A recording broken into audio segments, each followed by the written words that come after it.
here I am at the Alamo in San Antonio, Texas. And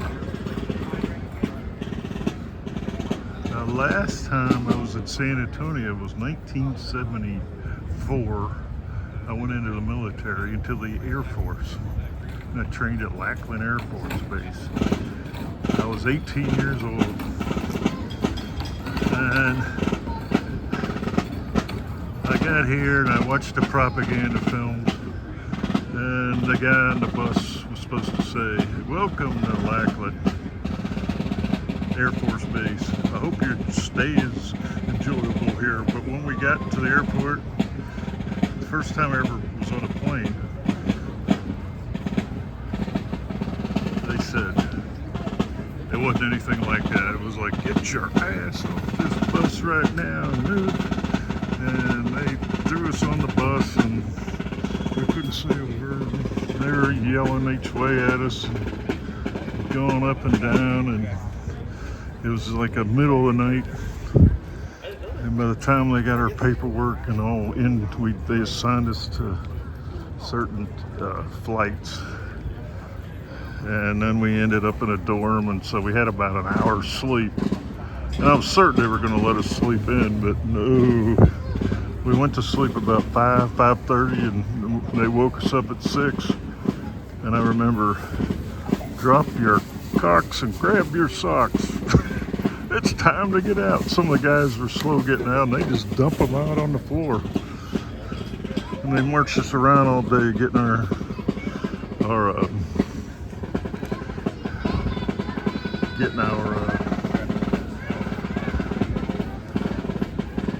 shots and our haircuts and all our supplies and our clothes and our uniforms, and we just marched all day. And by the end of the day, we had so many shots in us we were dragging. I was like, what kind of nightmare am I getting into?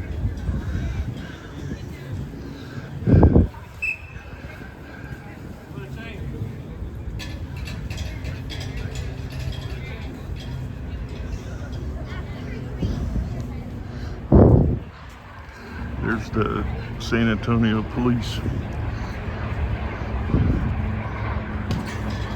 clearing the kids out too far, close to the jail, I guess. But anyway, we did do a tour at the San Antonio, at the Alamo. And over there is the Hemisphere. I guess there was a World's Fair here in the 60s. And they built that.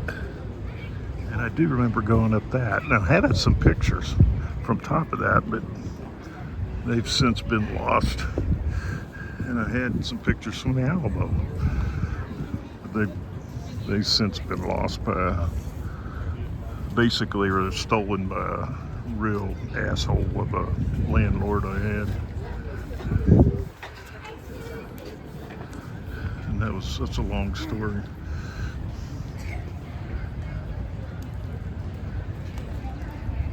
But it was at Clearwater. If I could remember his name, I'd tell you, but I can't. So, but anyway, that was what I did back in 1974, and it was November, and we got off for Christmas, and I went home for Christmas to West Virginia to my father's house. But I had to return after Christmas to start tech school at the same base, Lackland, here in San Antonio, because I was put into the security police. So we did the 4 weeks of training there, and we were a little freer. We were able to go around, and San Antonio was a real bad place.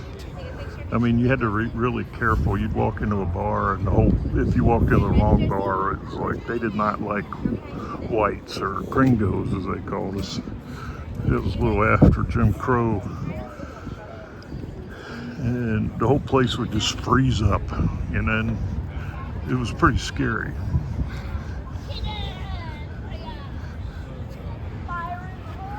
And then I had some friends from Basic who went to security police school with me, and we drove down to, he had a car, and we drove down to Mexico, and one guy was from South Carolina, and the other guy was from Wilmington, North Carolina, and they'd really never been anywhere, and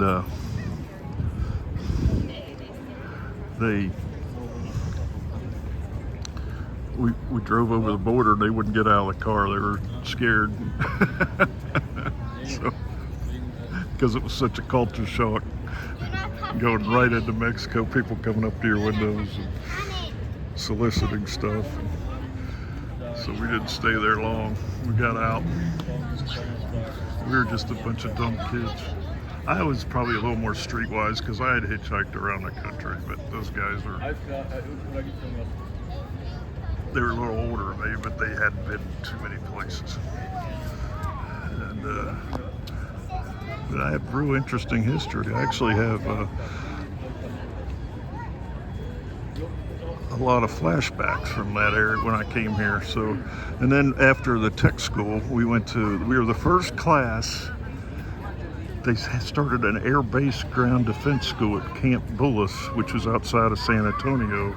And we were the very first class to be in that school. And I think it still exists today. And it's been around 50 years. So that was the first part of 75. Now, I was a little bit still a hippie kid, so I would hitchhike to Austin on the weekends. And one of the guys there I became friends with, a lot of them were coming from different bases. They'd been in a few years and they had to get training. And they were going to their different bases. And one guy came up, Garner, I remember his name, and he's from Dallas, or Fort Worth, I think. And we hitchhiked to Austin sometimes. But it was so new that a general and his staff came with him, and they sat at our table, just me and Garner. And they said, they were trying to talk and have conversation with us, and I was scared to death. And my friend Garner, he just said, all he did was complain about somebody stole something from him. I was like, oh man, you know. You got a general sitting with you, and that's all you're talking about. Somebody stole a razor or something he had or something. That's something real minor and petty. But that was it. Then we completed the air base ground defense, and then I went on leave. I took a Greyhound bus out of here, and I went to Sarasota where my mother lived. Spent my leave there before I went to my first assignment, which was Loring, Maine. And man, when I went to Loring, Maine, there was like snow up to the top of the airplane hangars, banked up, and I was like, my God, what'd I get myself into? But it wasn't bad after that. It was actually pretty fun, looking back. But I remember flying back from Pittsburgh after Christmas, and I dreaded going back. I just dreaded. I was in my blues and dressed up. I was actually hoping the plane would crash. That's how much I dreaded it. And it didn't. I was disappointed. But I got back to San Antonio. And then it was pretty good after that. In fact, I almost re-enlisted if I wouldn't have got hooked up with a lady that didn't want me to re-enlist. Or she probably didn't care. It was me. And she didn't want to leave Florida. So the rest is history.